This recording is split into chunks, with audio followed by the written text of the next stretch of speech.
Pero uy, napakabilis ng ating Funny once again. Nandoon kaagad sa red buffs ng ating Julian. Nagkakable mga kaibigan yung Julian. Mapapauwi ba? Pero may backup doon sa may bandang Gedli. Tatlong miyembro ng mga Trojan nandito na. Yung Julian, mabibigyan ba? Choi TC mga kaibigan. There's a first blood kill coming from our Funny natin.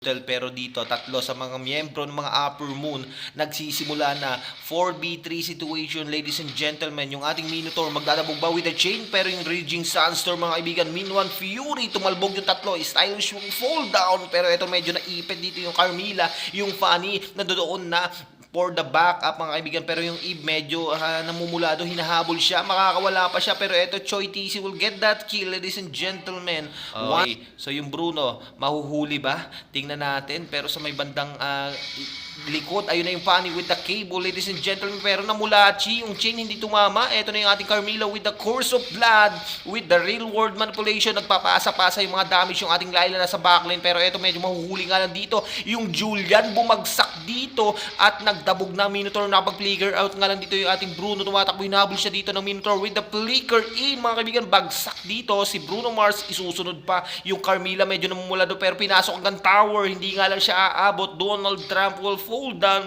and ating Khalid makakuha rin ng kill, 1:3 magiging palitan dito, yung ating Ruby versus Khalid, pero 2v1 situation dito, namumulado yung Khalid with the Raging Sandstorm, flicker out combination, stylish will fall down, ladies and gentlemen. Nakipagsagupaan siya kahit na alam niyang dalawa yung kanyang kalaban, kasi kahit paano wala masyadong enough magic damage doon yung ating ang ating Iber. Ito na nga yung real world manipulation, medyo naipit sa gitna yung ating Sicilian, bagsak dito, pero may kapalit dito, Faring will fall down as well, flicker out para sa ating Ib, pero yung ating distraction from Layla, naabutan dito yung Ib mga kaibigan.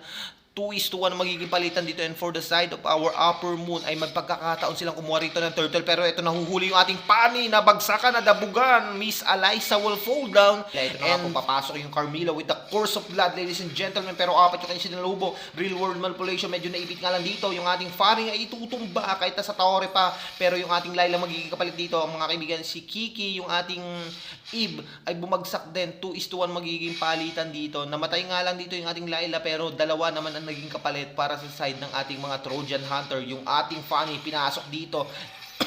Excuse me.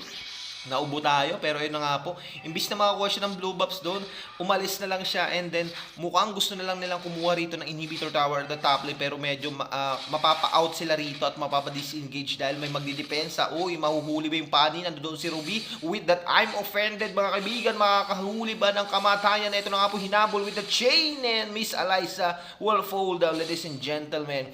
No blue buffs, no tower push at the top lane, and then at the same time na takedown pa siya rito, pero eto na yung Raging Sandstorm, pinilit na gamitin palayo, pero medyo maiipit dito yung ating Carmilla, binabalabag siya rito, Carmilla will fall down, isusunod pa yung ating Bruno Mars, nakapag-flicker out na nga rito, ayun na yung ating Layla. Ladies and gentlemen, yung Fanny, pinipilit na kumuha ng blue buffs, pero nandoon yung mga miyembro ng mga Upper Moon, Raging Sandstorm, Choi TC will fall down, ayun na yung Min1 Fury, tumalon, pero walang backup damage, Faring will fall down as well mga kaibigan, pero si Donald Trump, yung ating Minotaur, ay bumagsak na rin, yung Fanny, nagkakable pa, pero sa backline natin nandoon yung ating Layla, pero binalagbag sila rito ng Khalid, Pangits will fall down, magiging dalawa ba mga kaibigan? Nakikipagpalaga dito yung ating Stylish, ay itutumba rin dito mga kaibigan. What a great gameplay coming commended to para sa ating Layla, pero eto nakipag 1v1 siya rito, hinabol pa rin siya ng Fanny, hindi na siya nakawala doon mga kaibigan. Yung Bruno Mars humahabol sa ating Ruby, pero nakikipagsipaan. Ito na nga po yung world die, mamamatay ba? Ayun na nga po, nakapag-flicker out, nakakuha pa ng kanyang dash, and dito naman sa ating farm area, uy, ito na nga po yung chain na nanggagaling sa ating Carmilla naman, nakapag-course of blood with that real world manipulation sa backlane natin, yung ating Layla, pre-hit Fanny, Faring will fall down, ladies and gentlemen.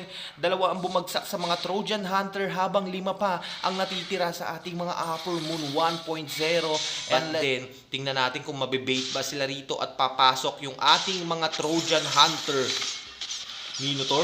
Ito na, umaaban. Pero ito nga, Choi TC will get that Lord, ladies and gentlemen. Pero ito na nga po yung ating yung ating Layla. Makakuha na naman ng kill dito. No, follow up. Yung dalawang miyembro ng mga Trojan ay mukhang kukuha ng kill patalikod mga kaibigan. Pero doon, yung ating eto ating Lord, 45% yung life, pero makakuha sila inhibitor tower. Medyo maiipit nga lang dito. Natalo na with the Minion Fury coming from Minotaur. Ang ating Bruno ay tumumba mga kaibigan. Pero ito at the backlane, nandun na nga po yung ating real world manipulation, yung ating Faring at yung ating Mino ay magiging kapalit. 2:1 magiging palitan dito. Pero gusto ko mawala na sana rito ng Choi TC. Nakakuha pa nga siya doon ng kill. Yung mga kable ng mga pani ay nandoon lang. Patuloy lang sila. Pero nagta-tower lock na rito yung mga Upper Moon 1.0. And there you go mga kaibigan. Ang ating unang laban, Upper Moon 1.0 will win this game.